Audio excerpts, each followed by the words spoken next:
պետական բյուջեն անխնա թալանվում է։ ԿՊԱ-կան Էդուարդ Աղաջանյանն է հարց ուղղում Նիկոլ Փաշինյանին, իբրև թե ծաղրելով ընդդիմության լեքսիկոնը։ Երբ է վերջ դրվելու այս անխնա թալանին եւ հաշվի առնելով վերջին այս մեր կառավարման օրոք առնվազն կարևոր ժամանակահատվածը մեր պետության համար, ինչու դուք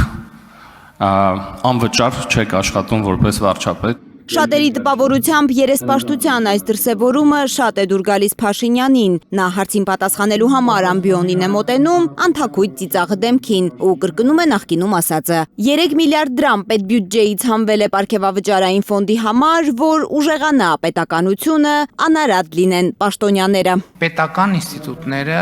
պետք է ուժեղացնենք եւ ընդհանուր առմամբ պետականությունը պետք է ուժեղացնենք։ Ինչով ենք մենք ուժեղացնում պետականությունը, նախ մենք սրանով իրականացնում ենք մեր տեսլականը դեռևս 2018-ի, որի համաձայն մենք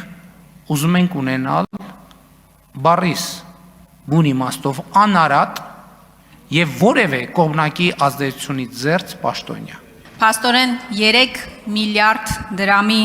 պարգևավճար բաժանելով անարատ պաշտոնյաներ եք փորձում կերտել։ Դե քանի որ ֆինանսների նախարարն էլ հայտարարել է, թե խիզախ քայլ է կառավարական կաբինետում պարգևավճար բաժանելը, ընդդիմադիր Հայաստան խմբակցությունը միայն մի հարցի պատասխան է ակնկալում. հայ ազգը ինչպես պետք է այս մեծ լավության տակից դուրս գա։ Ես առաջարկում եմ մարդամի արիության մեդալ բաժանեք եւ մի 9 միլիոն դրամ էլ որպես խիզախության համար դրամական պարգևատրում։ Այսքան տխուր չէր լինի պատկերը, եթե Փաշինյանը հայտարարած չլիներ, որ 20,000 դրամով թոշակ բարձրացնելը անիմաստ է, որովհետև տատիկները չգիտեն ինչ անել 20,000 դրամով։ Ես առաջարկում եմ փոքր բրիֆ անենք եւ մեր տատիկներին, պապիկներին, ովքեր կքած են վարկերի տակ, պարտքերի տակ, կոմունալների տակ, թանկացումների տակ, բացատրենք, թե ինչպես կարելի է ծախսել 10,000 դրամը։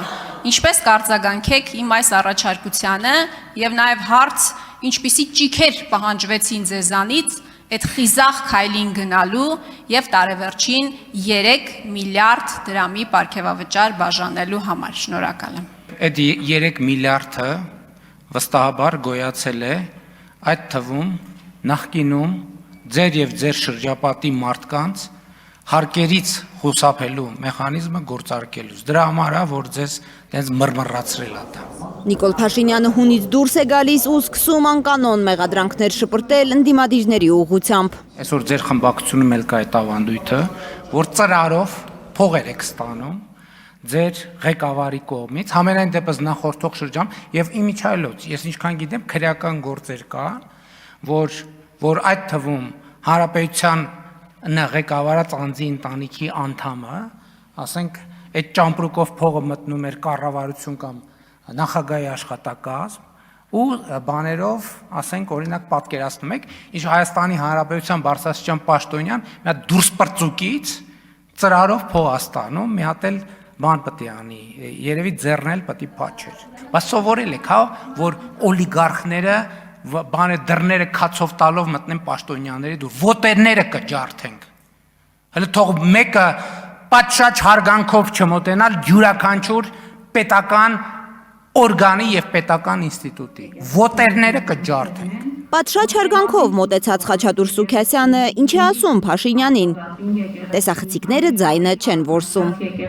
Ընդդիմադիրները շարունակում են պարգևավճարների մասին հարցերը, աննախադեպ սոցիալական անարդարության զգացում է առաջացրել երկրում այդ սկանդալը։ Ես հասկանում եմ, որ այս հարցը ձեզ շատ մռմռացնում է, որովհետև այս հարցը հուզում է Հայաստանի Հանրապետության շատ քաղաքացիներին եւ դուք շատ լավ գիտեք դրա մասին։ Դուք որ շատ լավ գիտեք դրա մասին։ Փաշինյանը շարունակում է պատասխանել նախկինների, թալանի, մաշված սկավառակի ձայներով։ Թալանացը ձեզանից հավաքել ենք եւ բաշխել ենք թալանացի 0.00 թալանացից հավաքածի 0.000.1%-ը հավաքել ենք եւ բաշխել ենք, ուժեղացրել ենք, ներդրել ենք մեր պետական ապարատի վրա։ Դուք եկել եք թալանացը հավաքեք, որ ժողովրդին տալի, թե պարգևավճար ստանայիք։ Կոնկրետ մարդիկ կան, որ փաստագրված կոնկրետ Միշիկից փող են ստացել ժամանակին, հիմա են նստած են այս դահլիճում։ Ծրարով։ Եթե նախկինում դա արատավոր երևույթ էր, հիմա ինչ եք դուք նույնը անում ուղղակի պետական բյուջեից։ Այսինքն խնդիրն այն էր, որ ծրարով թաքուն չտրվեր, այլ պետական բյուջեից դա գնար, եւ հետո այնտեղ ասվում է Միքայել Մինասյան եւ այլն, ես ներողություն եմ խնդրում իհարկե, բայց մինչեւ այս պահը միակ արձանագրված դեպքը, որտեղ Միքայել Մինասյանը որևէ մեկին գումար է տվել, ցավոք դա դուք եք։ Ինչ է նշանակում ապացուցված դեպք կա, որ Միշիկը այն ծրավոր գլուխը Միշիկն էլա պատին տվել, ասողն էլա պատին տվել, կասկածողն էլ հետնա պատին տվել։ Իսկ ինչ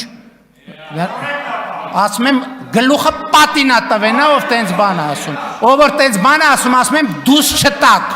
չհամարցակվեք դուս տալ։ Չհամարցակվեք դուս տալ։ Բառից բուն իմաստով։ Այդ հայտարարությունը հնչվել է եւ դուք չեք էլ հերքել մինչեւ այսօր։ Եթե ձեր այդ պորտմամբ դուք ուղակի հերքում եք, կարող եք ավելի քաղաքակիրթ ցիվիլ տարբերակով ասել, որ նման բան ուղակի երբևէ տեղի չունեցել։ Եթե ես